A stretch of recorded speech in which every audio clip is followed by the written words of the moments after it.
अस्सलामुअलैकुम everyone, it's me Udiha Kiran. Welcome back to my channel. आज मैं आपके साथ टीथ व्हाइटनिंग के लिए एक बहुत ही ज़बरदस्त सी रेमेडी शेयर करूंगी।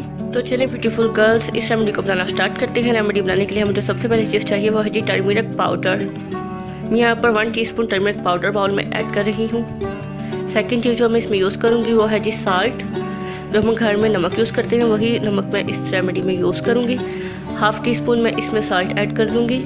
ब्यूटीफुल गर्ल्स, थर्ड चीज़ जो मैं इसमें ऐड करने वाली हूँ वो है जी ऑलिव ऑयल, यानी कि जैतून का तेल। मैं इसमें 1/2 टीस्पून जैतून का तेल ऐड करूँगी। चौथी चीज़ जो मैं इसमें ऐड करने वाली हूँ वो है जी टूथपेस्ट। मैं यहाँ पर कोलगेट की वाइट टूथपेस्ट इसमें ऐड करूँगी। ब्यूटीफुल गर्ल्स, मैं इसमें 2 टेबलस्पून टूथपेस्ट ऐड करूँगी। आप अपनी कोई भी फेवरेट टूथपेस्ट इसमें ऐड कर सकती हैं जो आपके घर में इजीली अवेलेबल हो। ब्यूटीफुल गर्ल्स, जब तक मैं इन तमाम चीज़ों को अच्छे से मिक्स कर रही हूँ, आप मेरी वीडियो को लाइक करके चैनल को सब्सक्राइब कर लें और बेल आइकन को ऑल पे लाजमी हिट करिएगा ताकि मेरी हर नई आने वाली वीडियो का नोटिफिकेशन आपको सबसे पहले मिल सके और आप मेरी रेमेडीज़ को, मेरी ब्यूटी टिप्स को फॉलो करके ब्यूटीफुल से मोर ब्यूटीफुल हो जाएं।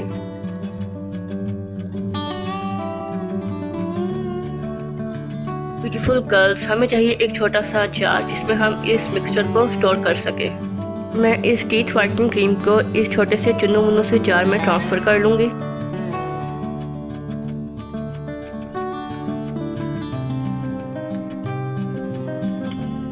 ब्यूटीफुल गर्ल्स, अब मैं आपको बताती हूँ कि आपने इस रेमेडी को यूज़ कैसे करना है। आपने इस क्रीम को अपने ब्रश पर लगा के 2 से 3 मिनट अपने टीथ पर अच्छे से ब्रश करना है। ब्यूटीफुल गर्ल्स, आप इस टीथ व्हाइटनिंग क्रीम को फ्रिज में स्टोर कर सकते हैं 2 वीक्स के लिए।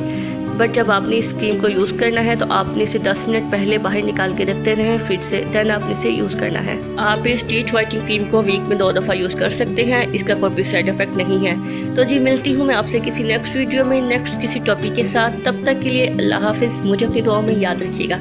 Thanks for watching my video. Subscribe for more.